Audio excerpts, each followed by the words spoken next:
Isang magandang araw sa inyo lahat mga ka-G-Lovers. So may share lang ako sa inyo. So bali ito, iniwan lang to ng may-ari sa shop. Bali nung nagbakasyon ako, nung pagbalik ko, nakita ko na to. So pinapacheck na may-ari. So may iniwan naman ng number yung may-ari nito. So nung tinistingan natin, no power siya. Nakita nyo naman. Yan yung likod niyan.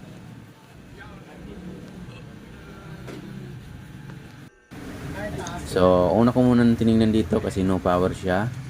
Siyempre, tinignan ko yung fuse. Nung pagtingin ko ng fuse, so, sabog na or open yung fuse.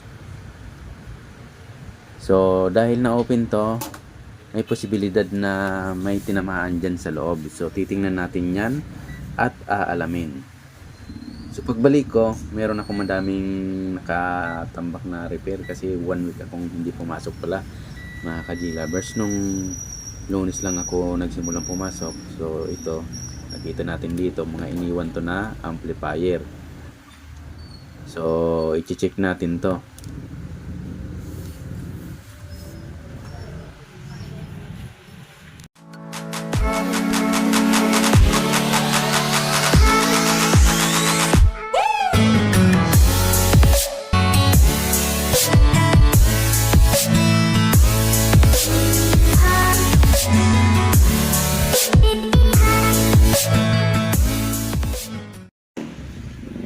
Nung pagbukas nga natin, meron tayong nakita dito ang basag na MF72 10D20. So, NTC thermistor, 10 ohms, 20 diameter. So, ibig sabihin, nabasag to, no persong masyado tong MF72 na to. Yan. So, yan yung 10D20, 10 ohms, tapos 20 diameter. So dalawa yan, naka-series connection. So siya yung magso-soft start ng transformer natin. So kailangan yan, pag wala yan, hindi mo ito mapapagana kasi iba yung design nito. Pwede naman mapagana mo to, rektahin mo na lang itong transformer sa AC. So masupply yan ng AC. Yan, iba kasi yung connection nito. So basta soft start yan, kailangan yan dyan para mapagana mo siya.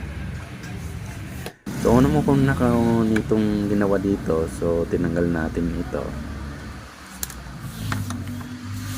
Yan. So check natin. So kailangan natin palitan din yun, basag na yun. So pero check ko pa rin siya. Dapat masukat tayong 10 ohms. So kung nasa 10 ohms yan, okay pa yan. Pero yung basag, obligado na tayo magpapalit. Kadalasan nagpapabasag niyan pag may sira yung transformer o may mga sirang output. Kadalasan napepersa yan ng thermistor na yan, so nababasag siya. Kaya pag may nakita kang ganito basag na ganyan, so may posibilidad na may pwedeng tinamaan dyan na transformer o mga output. So yan yung mga dapat natin na tingnan dyan. So tanggalin ko muna to para ma-check natin.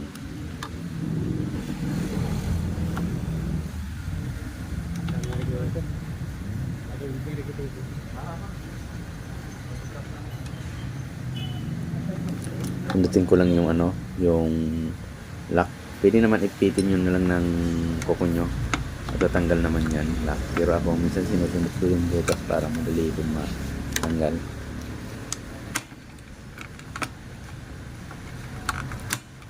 So ito yung pinaka power supply natin. So bukod dun sa transformer. So dito na yung mag-DC na siya. So siya na yung magsusupply dyan sa pinaka amplifier natin dyan na board, dalawa, left and right. So dito na rin yung supply. No, meron tong bridge na diode sa likod, may capacitor na 4. So ito na, nung tinignan ko, nung natanggal ko na talaga, may history na pala ito ng repair. So repair na siguro to kasi hindi ayos yung pagkasolda. Kita nyo, ito yung dalawang AC source yan. Pag tinis mo yan dyan, ito 10 ohms 10 ohms yan. So dahil naka-series yan, magiging 20 ohms yan. Kung naka-parallel to, magiging 5 ohms siya. So 19.2. So ibig sabihin good yung dalawang thermistor na to. So NTC yan. Yan. So pero papalitan natin yung isa syempre kasi basag na yon. So kahit pa paano meron ng pagbabago yung galawan nun kasi basag na nga. So ito check natin kung wala ba ditong sayad sa may diode, may shorted din ba dyan. So kung may shorted dyan tapos ayun yan. Yung pinik natin yung diode naman, yung primary niya, tapos secondary yung diode or yung AC or DC output niya na. So wala naman tayong nakita yung shorted dito sa diode na to.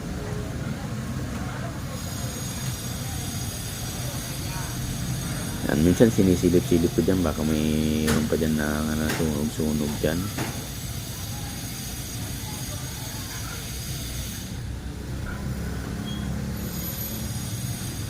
So bali ang design nito naka-substat siya mga ka-G-Lover. So bali isang AC cord na galing dun sa pinaka-source natin ng supply sa AC, papunta yan dito. Dyan sa isang connection. Tapos meron yung dadaanan niya na yan, thermistor, papunta yan dun sa transformer. Yung isang transformer dadaan sa switch, tapos papunta dun sa AC naman. So ganun lang. Tapos may release dyan. So ito madidetect mo siya, mga 20 ohms yan, good yan. Pag mga ganyan madidetect mo siya.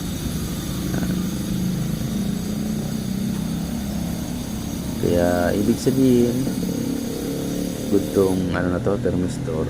Pero papalitin natin. Ito yung AC saka DC dyan.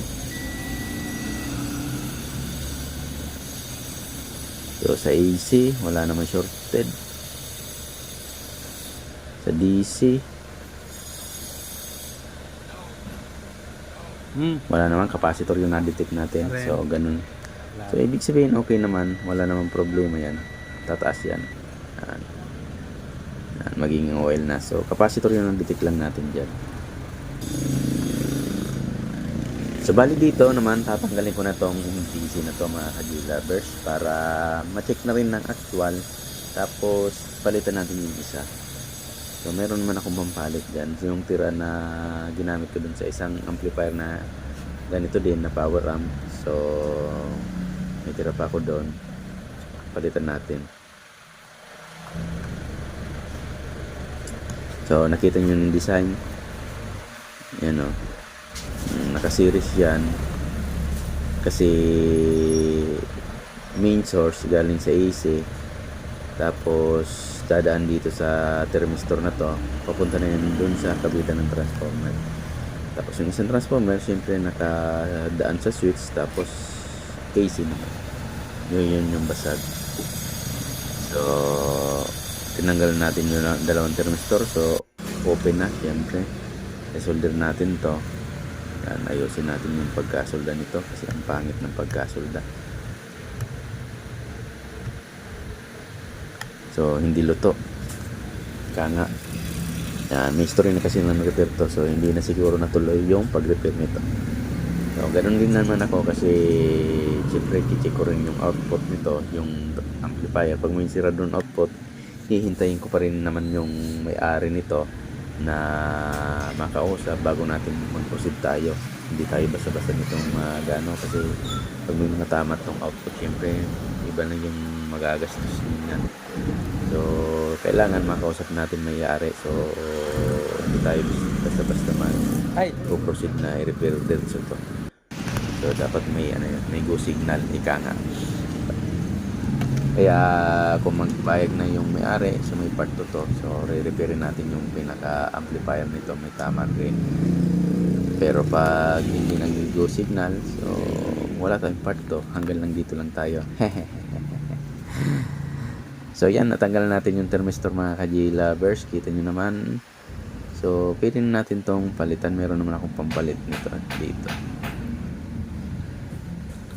Ito yung isa na good. Yan, meron tayong mga pampalit dito. Pag tinis mo to, yan, nakabase pa nga tayo. 10 ohms yan. Siyempre. 10 ohms. Almost 10 ohms. Ito yung basag. Almost 10 ohms din.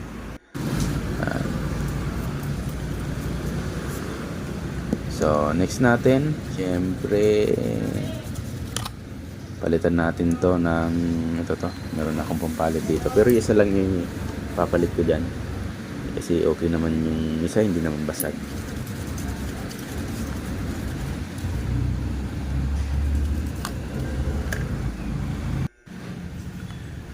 So ito palitan lang natin. Tandaan nyo mga ka-G-lovers, pag hindi nyo nilagyan ito, hindi siya magsusop start yung pag-on nito. Kahit gaano mo siya ka-switch ng switch ka, hindi siya mag-on yan pag wala to. So ang gagawin nyo, rekta nyo na lang yung AC cord ng transformer nyo sa supply. So gagana rin naman yan.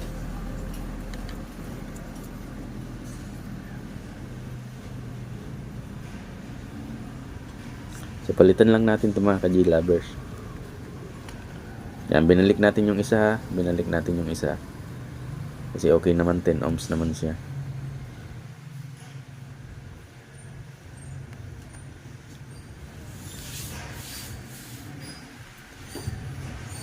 Tapos ito yung bago.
So ayan na mga ka-G-lovers, naikabit na natin siya. So nilinisan ko na rin siya. So paano ba natin malalaman? Syempre titesting na natin to. Kunin ko lang yung pinaka-amplifier. So ito yung sinasabi ko sa inyo, may sunog siya. Yan o. Kita nyo ba? May basag na maliit na transistor. So tinis ko rin yung output ito, may sunog din, may shorted. So sabi ko nga sa inyo, bago natin mabuboto, so kailangan muna na may go signal yung may-ari. Yan, bago natin siya ma-repair. So una muna natin, so i-upload natin itong video na to para dito sa power lang. Mapapower lang natin, mapa-on lang natin to. So malalaman natin kung yung isa may tama rin ba. So pag nag-protect yung isa, may tama din. So ito, dahil ito may sunog na to, tatanggalin natin tong connection na to mga ka-G-lovers syempre. Yan, tatanggalin natin to. Pindutin nyo lang yung butas o pwede nyo naman pindutin nyo lang yung yung parang lock dyan. Kung mahaba yung kuko nyo, automatic tanggal dyan. Yan, may pang ipit-ipit dyan.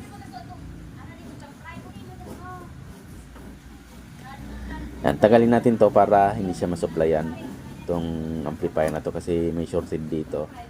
So pag hindi natin tinanggal yan tapos nag-try tayo ng testing, baka masira din ulit yung ilagay natin ng thermistor kasi may shorted nga.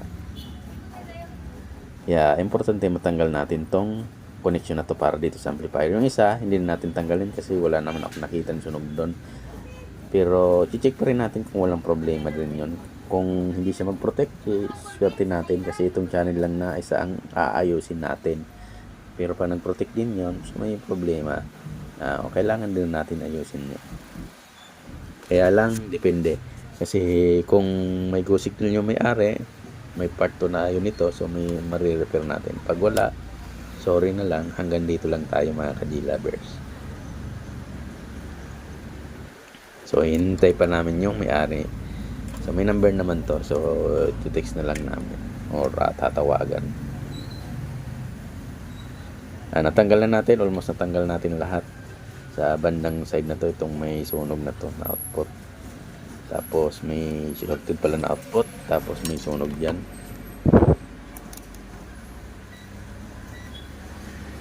So ang gagawin natin ay yan o, titesting natin yung output. Kita nyo, shorted. So dito wala, hindi. Shorted. Malamang sa ilalim niyan mayroon pa rin shorted doon. So kaya tinanggal natin yung connection diyan. Para walang aberya pag testing natin ng power, mapapower lang natin. So kabit ko na yung tinanggal natin na board na power sa power.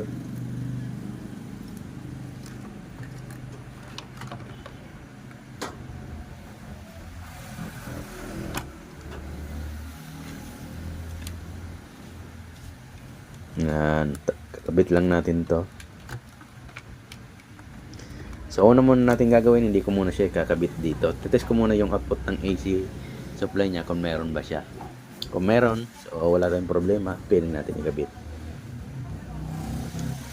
So bali yung black blue yung galing sa transformer, yun yung pinaka main power supply niya na AC. Tapos itong yellow tapos blue may black. So supply din yan para doon yan sa mga ibang susupply niya tulad ng fan. So electric fan dyan, tapos yung ibang i-drive niyan. Yan, kabit lang natin yung connection. So ito dito yan, AC yan, sa pinaka galing yan sa AC. Tapos yung isa niyan na kulay pula galing transformer, yan balik natin. Galing transformer yan. Tapos ito test natin. Itong isang black, ground na lang yan. So set natin yung multimeter sa AC. Tingnan natin kung meron siyang supply out.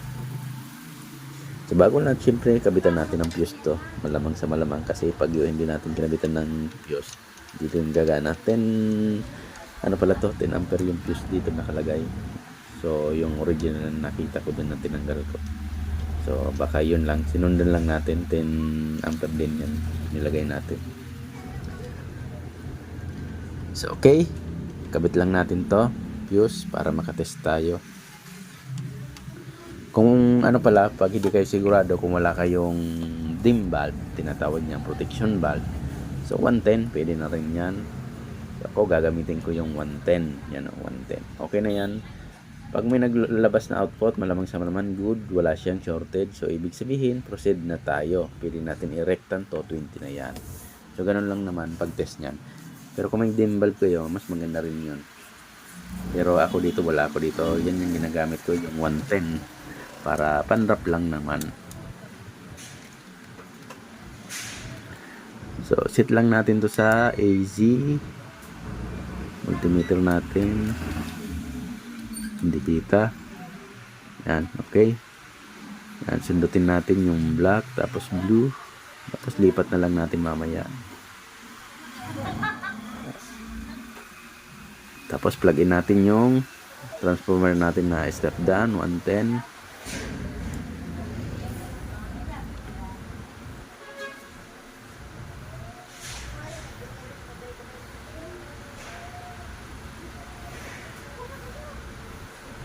Wait lang mga ka-G-lovers.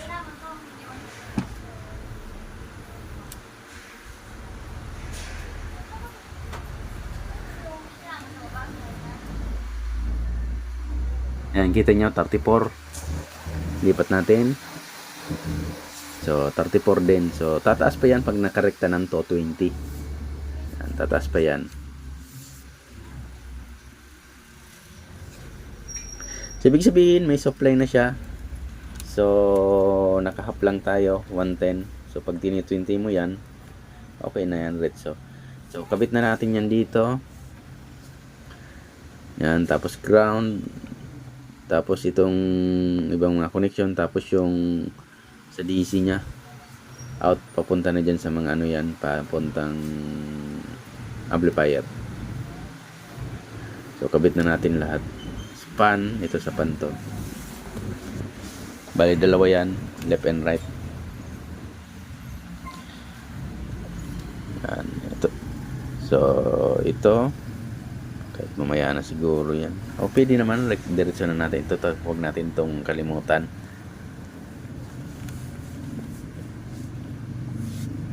Ito lang ang tinanggal natin yan, no? Mga tinanggal natin. Nilagyan kong buhol yung isa para pagbalik natin mamaya o pag ano natin, pag ni-repair natin yung amplifier nito, pag binalik natin, at least may guide tayo. Kasi dalawa dyan yung kulay itim, parehas kulay itim. So pwede natin tong i-reset dito sa 220. Yan. Oh, naka 110 pa ako, hindi pa yan naka 220. On ko lang siya mga ka-G-lovers. So nag-power na siya, di ba? Kita nyo nag-power na siya. Kaya lang may protect. So obligado magpapa-repair siguro yung isa yon. Pero try pa rin natin rectan 220, baka nagpo-protect dahil sa naka 110 tayo. So ito 20 natin na para malaman natin kung magpo-protect pa ba. Pag nag-protect, so dalawang amplifier yung i-repair natin, left and right na amplifier board. Siyempre hintayin natin yung, sabi ko nga, go signal ng may-ari. So kabit natin yung ibang connection dito.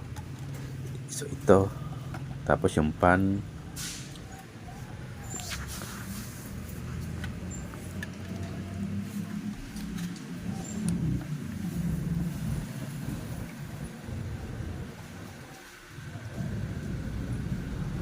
Yan, okay na yan.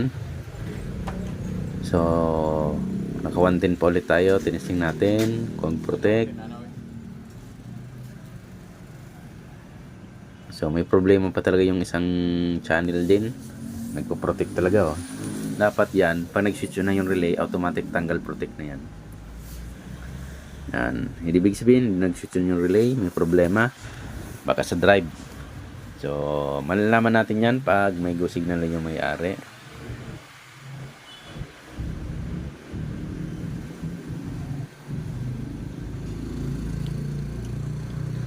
So bali trinay pa rin natin to sa 220, reach yung 220.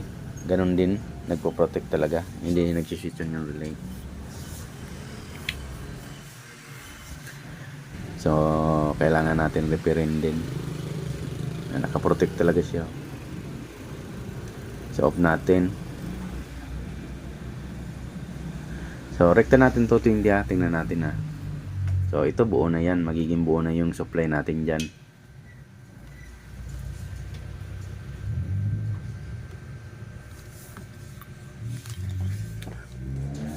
On natin. May ilaw agad yung protect, oh. Ibig sabihin hindi siya nag-switch on yung relay. So antayin na lang natin yung go signal na may-ari. Pag may go signal yung may-ari, so may part 2 tayo nito. So pag repairin natin yung dalawang board, pag walang go signal yung may-ari, sorry na lang, wala tayong magagawa. Hanggang dito lang tayo sa pagpa-power ng amplifier na to. So sana meron na naman kayo natutunan sa simpleng tutorial natin na to kung paano siya ipa-power on. So next natin, proceed paano natin na paganahin to. Basta pag may go signal yung may-ari, paganahin natin to. Kasi malamang sa lamang may mga tama tong output. So medyo magastos din yan. Kailangan alam na may-ari na may mga tama na ganon output.